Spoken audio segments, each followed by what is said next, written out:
Hey YouTubers, this is EMDSC14R coming to you live from the Keystone State.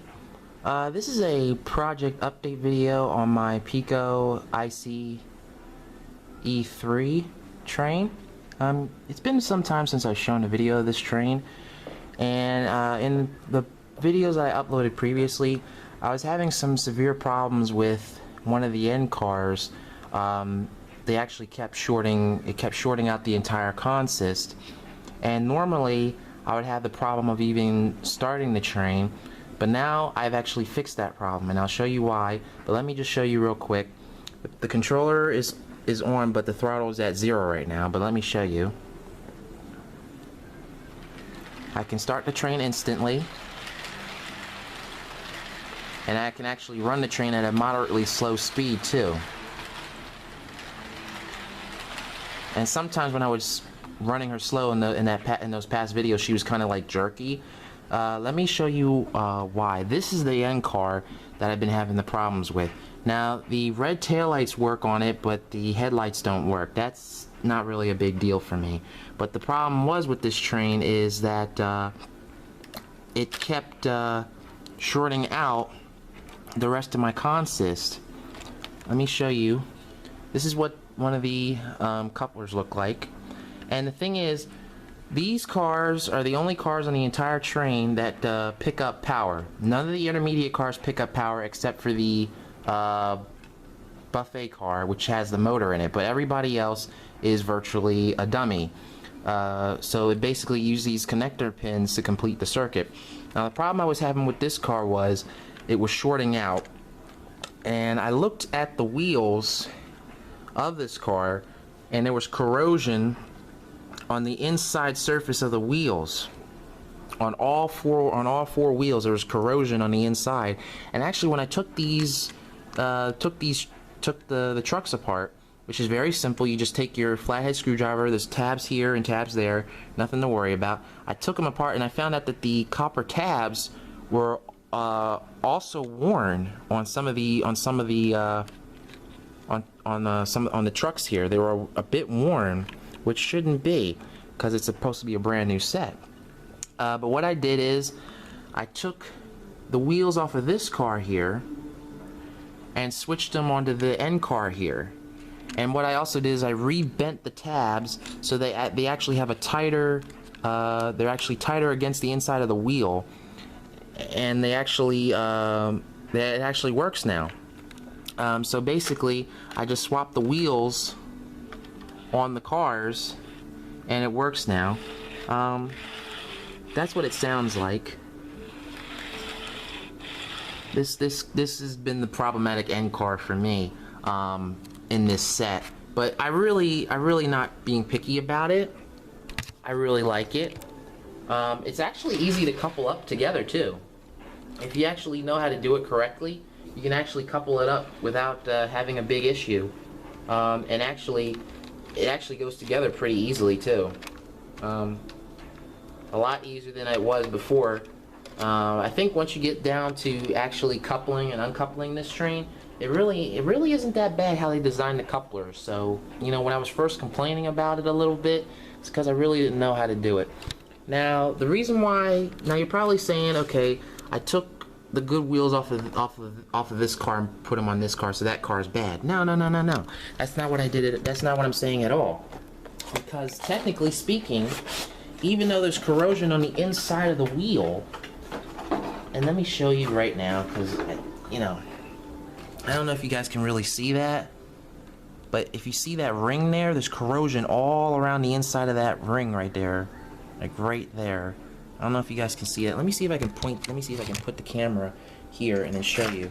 This is where the connecting copper tabs would go. So right where that screwdriver is, that's where the corrosion is. Other than that, the wheel is fine.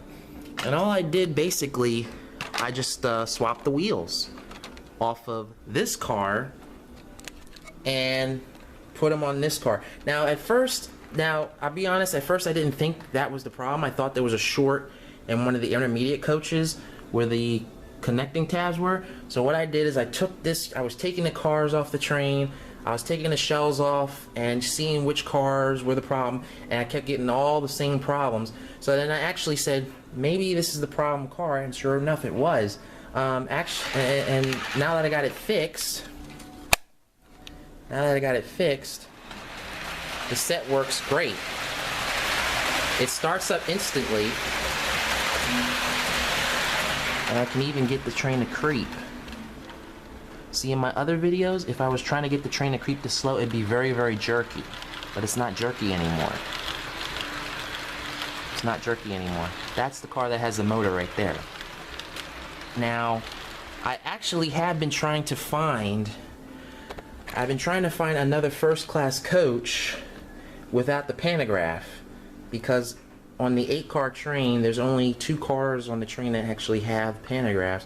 But when I bought this set from Nicholas Smith Trains, they had a surplus of first-class coaches, and the only second-class coach that they had was, I believe, that car right there.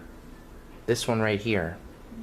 That's the only second-class coach that they had. They didn't have any first-class coaches like that. So I'm actually looking for a first-class coach without the pantograph, so that I can actually run this set more correctly and replace this car here. Now that does mean I'll have 2 spare first-class cars in my collection, and I'm really not sure what I'm going to do with them yet.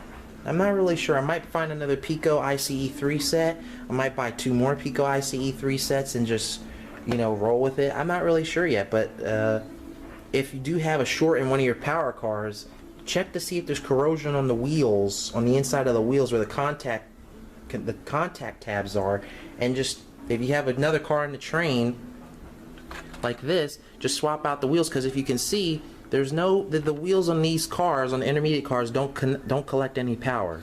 All the power is transferred directly through the coupler. So that's a good thing. So you can swap your wheels out on the cars and not have to worry about it. So I don't know if anybody else was having that problem, but that's the major issue I've been having with this particular set. That's the major issue that I've been having.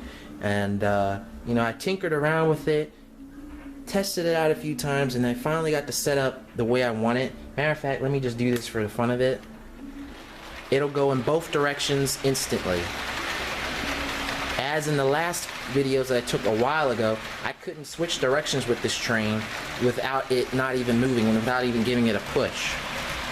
See the red lights on that car, the lights on that end car work on both lights, but the front lights on this one, they don't work. Only the tail lights work, which is not a bad thing. I'm not complaining. I'm not complaining. But it runs in both directions with ease now. So I can run this train forward and backwards without having to worry about it. But I usually just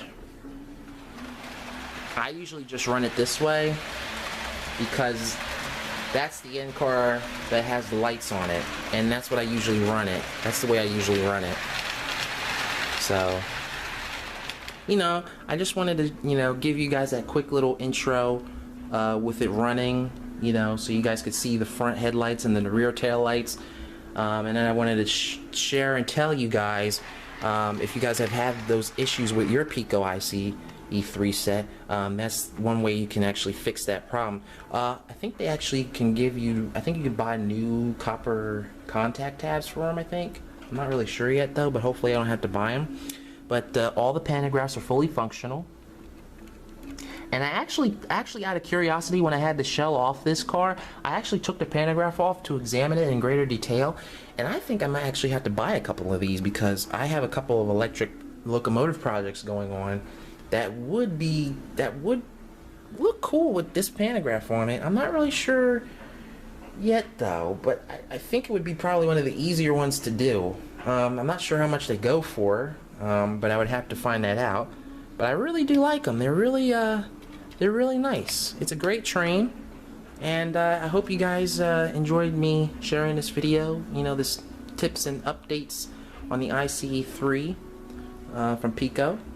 And if you guys know of any place I can get a first-class coach without the pantograph, like, I need to take this car here.